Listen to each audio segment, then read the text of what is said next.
Greetings, Team DPS. I'm Dr. Alex Marrero, proud superintendent here at Denver Public Schools, and thank you for joining us today in this special edition of the Marrero Moment. Today is not just a normal episode, and I know I've said that in the past, but I mean it this time around because we don't have just a special guest. We have someone who's earned the highest award a teacher can earn in this great state of Colorado. She is the 2025 Colorado Teacher of the Year, and she's also a DPS alumni and, of course, a teacher here. Let's welcome, everyone, Miss Janet Damon. Miss Damon, thank you for joining us. I'm so grateful to be here. Congratulations for everything. I'm sure you have been experiencing a tremendous amount of fanfare, but also a lot of praise and justified. Let's talk about when you first learned about this. Did you know? How did you become aware? Was it a surprise? And if so, how was that surprise? Because I got a feeling I was a part of that a little bit. No? Yes, it was a huge surprise. I have to say, you know, being nominated was an amazing honor, and then completing the application and so forth. And then they told us, you know, you won't hear anything for a while, and then all of a sudden I come in and I'm at work, and they said, oh, we're gonna do a little observation, and then, you know, all of a sudden in walks you to my classroom, and all of my students and I were stunned, and just, you know, the commissioner of education came, and board members, and so that was a huge surprise to even be a finalist. And then fast forward, I find out we are green. We are so excited at my school to have achieved that. Awesome. And then my principal was excited because you were going to come visit. And so I'm getting ready for that great moment, and I'm sitting there, and all of a sudden these curtains open and I see all of these faces, and I was completely surprised, as well as my mother and father were in attendance, my daughter, my granddaughter, I mean, my husband. It was just very overwhelming, but so just a moment of a lifetime. Yeah, it was incredibly exciting, if I can. So I had the absolute pleasure of being invited along with, as you mentioned, Commissioner Dr. Susana Cordova and the entire Colorado Department of Education team. And of course, our board president, someone who you know very well, Dr. Carrie Olson. And we were able to surprise you when you were a nominee. At Delta High School. So we went into the classroom for an observation. You know, so as educators, we were a little bit deceiving in the sense, just for the sake of surprise. Right. Then if that wasn't enough, the big surprise was a multifaceted approach. So welcome the students to green status, as you mentioned, celebrate our scholars at Delta, but also to surprise you with your loved ones there in an incredible way. Yes, and it was a beautiful moment. My mother and my father, you know, it was, my mother is an immigrant who moved here from Korea, and my father is served in the military for 24 years, retired, and then became a teacher. And so for them to be in the audience, and for my students to really to be a witness for that moment, and just knowing that their journeys have been so powerful. So I was really, it was just touched my heart to be able to be in that attendance with everyone. Incredible. Former, I should say future Teachers of the Year, future Engineers of the Year. Future Astronauts of the Year. So let's talk about, I was able to get to know a whole lot in terms of your nomination and our interaction. Of course, the folks that I mentioned, our commissioner and our board president, know you a lot more intimately. For those who do not know, tell us a little bit about Miss Damon, and if you can tell that story to where you currently are serving our scholars at Delta High School. Well, I tell you, when I think about my journey to becoming a teacher, you know, it starts, of course, often with having a great teacher in my journey. So I had an amazing teacher when I lived in Louisiana, and that teacher really inspired me, really loved me, allowed me to read in front of the class. And so and then, you know, that put that little spark in me that I wanted to be a teacher. And I graduated, as you said, from Denver West High School.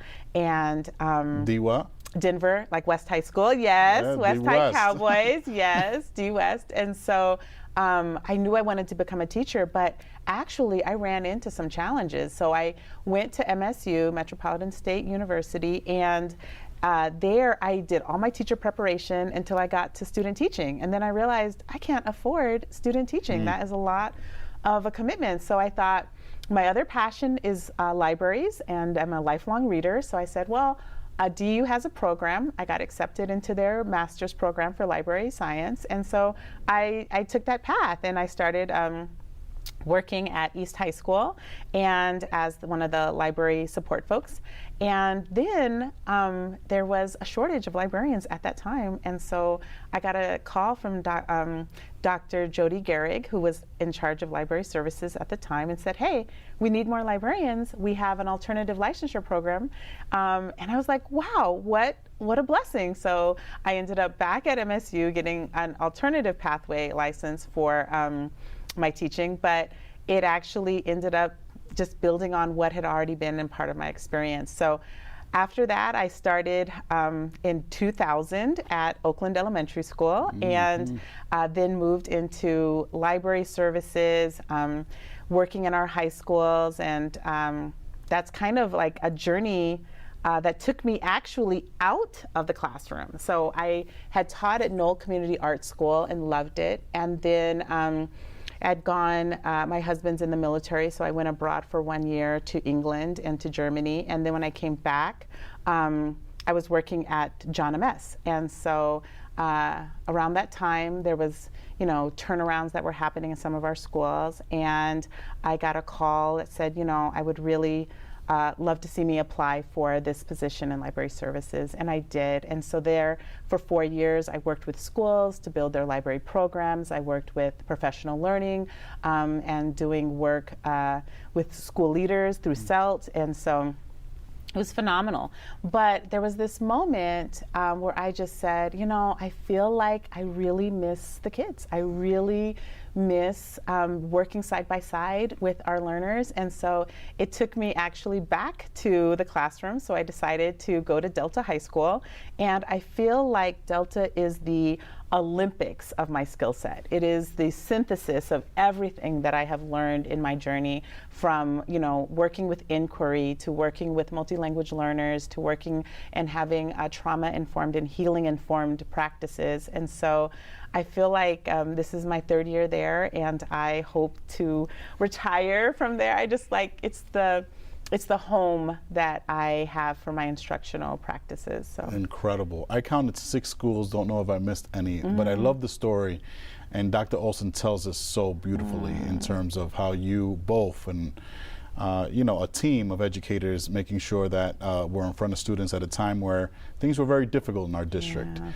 And she tells the story so beautifully, saying, you know what, I missed this. And you went right back into the classroom. So West, East, Knoll, I heard, Oakland, John M.S., a little stint in Central and helping all the schools. Yes. And then here you are at Delta. Yes. Incredible journey.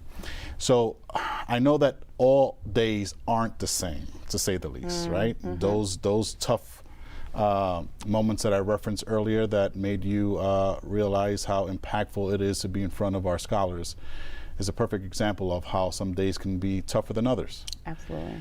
Let's focus on those tough times and those days. What gets you through those days? What is the why behind the passion? Wow, what a powerful question. So there are difficult times, and we know that our students, some of them have had some life experiences that are very difficult, and a lot of times teachers are the front line of support and leaning in to show care, to show empathy, to show support, but also to have high expectations for what they can do academically, because we know that our life challenges are not to hold us back, but to propel us forward. And so for me, it is truly service. I am here to serve the families and the students. And I think about, in my Oakland days, I was at Oakland for 12 years. And there it is idyllic. It was like the joy of my life. But there was a grandmother who worked and would always bring in her grandchildren. And at that time, she was in a difficult position of raising her grandchildren because of life experiences. And so she had about 6 grandchildren that were at our school, and the school, we just loved this family. And so, but when I saw her every day, at the time, I think she was in her mid-70s, and, getting to the school, not having a car, just all the work that she was doing to make sure these children had access. And I thought, you know, I work for kids and their families, and it's my job to treat children with the kind of loving care and respect that these families who are sacrificing so much expect from a teacher. So for me, service is the highest of my goals and aspirations. Have I been of service to the student, to the people who love them, to their caregivers, their guardians, and am I preparing them to really lead in their own lives? And so that truly is the foundation of what I do every single day and how I make decisions about how I propel students forward. What a way to keep going. An incredible motivator, those who embrace that notion that this can be a thankless job if you allow it to be, but it can be the most rewarding if you allow it to be. Absolutely. So, and who better than us, right? I have a saying, it applies in English as well, if not us, who? In Spanish is much more common, si no nosotros, quién? So if it's not Miss Damon, then who? Yes. Our kids deserve the best. Yes. So let's talk about this journey. I know it's been a couple of months now since we surprised you. Yeah. What has been some of the highlights or something that you can share in terms of this honor of being Colorado's Teacher of the Year? Yes, I have to say, Dr. Marrero, and I think you probably have this knowledge and experience as well, is that there's so many people who make our district special. And so to be in a place where we can really share the stories of people who are doing this work and pouring in their heart and soul. And I think about even just the teachers in my hallway, people who've reached out, people who've known, people who I did like a professional development with back like 4 years ago, people who've reached out just to say, wow, so deserving, we care about you so much, we're so happy to see. And then have former students just to be so proud. I have one student who reached out and she's like, Miss, I've decided to become a teacher. And she's working right now. She had started this new job. And at first she said, I thought I would do elementary, but they say, oh no, you're so good. We need you working with these middle schoolers. And so she's like, they come to my door, Miss Damon. I'm like, she's only, 18 and she's very early in her educational career, but to have lunch with her, to sit and mentor her, truly that's the dream, right? That another generation of young people feel inspired to become a teacher just as I did. I think there's no greater reward in this work. I agree. And now, as you just mentioned, it's so much that goes into just a person. But I have to say, you're the first guest that we have here that now is calling for me to go and pay some respects to our sponsors, because we're big time now. We have the Colorado Teacher of the Year here, right? So we're going to continue this conversation. Please join me in taking a break so we can hear from our sponsors who want to continue this incredible showcase of incredible work. That's awesome. Have you ever imagined the impact you can make in a Denver classroom? At Denver Public Schools, we're hiring teachers who bring their unique stories, talents, and passions to our students.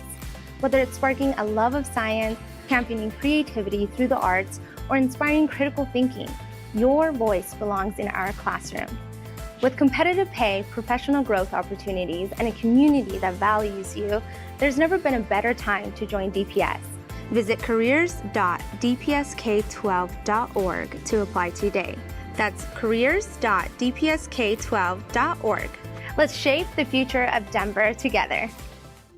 All right, welcome back, everyone. Let's dive back into our conversation with the Colorado Teacher of the Year, Ms. Damon. So, Ms. Damon, looking back at your career so far, what lessons have you learned that you wish you could share with your younger self when you were just starting out as a teacher, so to that 18-year-old that you just mentioned? Wow, these are great. I have to say, reflecting back, I would have told myself, it's not about perfection, it's about showing up with your whole heart. And I think a lot of times teachers can get very stressed, very overwhelmed. Did I do everything exactly perfect? And it's a craft. There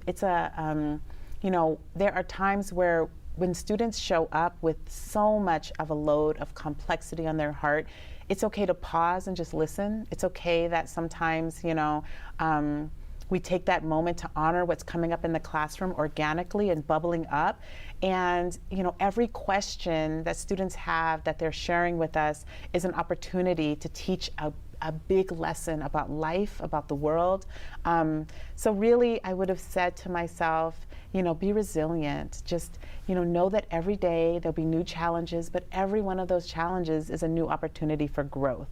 I think a lot of times, sometimes folks can get overwhelmed or discouraged or think that they're not enough when they don't realize this. All of those things that we've been through in life make us especially equipped to meet the moment that our students are showing up with and needing us to pour into them some wisdom, some patience, some listening, some care, and that relationships are the bedrock of this work that we do with instruction.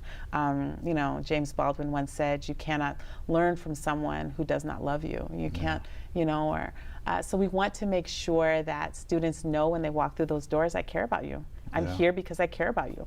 Incredible. Yeah. I know if I would ask a lot of your students, which I have, but if I go back to your career, a lot of them would say, Ms. Damon is a person who's influenced me. I'm going to pose that question to you. Who showed you resilience, perseverance, courage, and resilience, or just motivated you in a way that you just really want to say out loud for our audience? Yes. Oh, there's so many. There's so many. You can name I a think few. about Betty Dennis. She was a teacher when I went in my first year of teaching. She was probably 5 feet tall, had Those are the this toughest raspy ones, voice. Yeah. Yes, and she was, I think, from Texas, and she just, she showed you better than she could tell you. So she showed you she cared by making sure that, she took a minute to look through what you had planned for the day, and she took a minute to make sure that if you were at lunch and you looked a little bit dazed and confused, she just said, just hang in there, get through today. But I also think about John Gutierrez, and he was my first principal, who I saw, he was a PE teacher who became a principal and was one of those leaders who just ignited in you this desire to be excellent in every way. I think about, there's so many. I think about Dr. Carrie Olson, just served for so long in the classroom and then continued to serve on the board. I think about Dr. Susana Cordova, just, all these people who came before me modeling the way, Dr. Darlene Sampson. I mean, there's just so many. I think about Sylvia Bookert, and folks who work in central office who've always poured into me and had compassion and took a moment out of their day to speak with me. Yeah. Dr. McCune. I mean, there's just so, like I said, the list goes on. But also the students. Yeah. Students teach me something every day, and mostly about courage. Like sometimes when I think about me facing struggles at 14, 15, 16 that they're facing, I think, how would I have navigated that without having a very loving family, very supportive family? But some of my students, are doing things even on their own, and that inspires me so much because they are relentless in their pursuit of a future for themselves that is abundant. And they will not be denied. I tell them, don't be denied. You gotta secure the bag. I love how you reference so many folks, and I'm sure if I can continue asking that question, there's so many more. A lot of those folks that you mentioned watch this show, so they're going to be so excited. Yes. And you mentioned your first principal. Yes, John Gutierrez. I don't know if he ever got his PhD, but yes, John Gutierrez was one of my, and he actually went on to be named Principal of the Year. Awesome. At a different district, but he really inspired me. I'm going to use that if I can. My first Latina principal when I was a student was Carmen Jimenez. And I don't know if she watches this, but I'm surely going to send her this. So Carmen or Miss Jimenez, thank you. Thank you. I didn't think it was possible to have someone with vowels in their last name that looked like me to run an institution. It's so important. It's just so important what people bring and that heart for service that people bring. Yeah. All right. I'm going to take a little bit of a tougher question. Okay. How do you, or how can you inspire those leaders, the student leaders, and everybody who is really just rooting you on, considering what may be coming down the pike, right? The unknown, right? What we have yet to experience. How can we keep our motivation? Absolutely. So when I think about uncertainty and future and change, those are things that, we think to ourselves, it can sometimes sap the inspiration out of us. It can sometimes, bring in that element of nihilism where we're like, what will I do? But I have to say, when I think about those who came before us, they were in the trenches. Things were not easy for the generations that moved the dial for us in education, and that poured their brilliance, their talent, who built, and that's the work that we have now, is that we have to get to work. And I think there's another beautiful quote when I think of Dr. Toni Morrison, and she said, it's time like these where the artists get to work. That's when you need to create more. And so I think this is the moment where teachers and where people who care about education and care about kids, this is where we're going to have to come together and create new solutions to age-old problems. We're going to have to collaborate more, listen more deeply, partner in unexpected ways, and all in service of kids and families. And if we keep them at the center of what we do, it's not going to be difficult to find solutions that are going to meet their needs. So I think this is the time where instead of becoming discouraged, we can take it to become inspired. And also there's an African tradition of Sankofa where you look to the past to help you move into the future. So I think sometimes just tapping back into the courage and ingenuity and creativity of folks who came before us, we can be inspired to do our leg of the journey. We're not doing the whole race. We have to do our leg of the journey and be ready to pass on something good to the next generation. All right, I'm going to ask you to look into the camera for this response. So as the Colorado Teacher of the Year, what message do you want to send to aspiring teachers, especially those from diverse backgrounds like those we serve in our incredible district? So in education, if you follow this path, it can lead to the greatest gifts of the Spirit, where you'll be happy and inspired and tremendously encouraged by this generation that we work with. So if it's ever been on your heart to become a teacher, and if it's ever come up in your journey that you have touched lives, this is the time to come back to the fold of generations of teachers who came before you and to provide that loving service to this next generation. They need us more than ever. So just Google a little bit about Generation Alpha. This is a new generation that we're going to be serving that has so much potential as globally the world's largest generation of young people. And you have an opportunity to leave some fingerprints on how this generation meets the future. Incredible.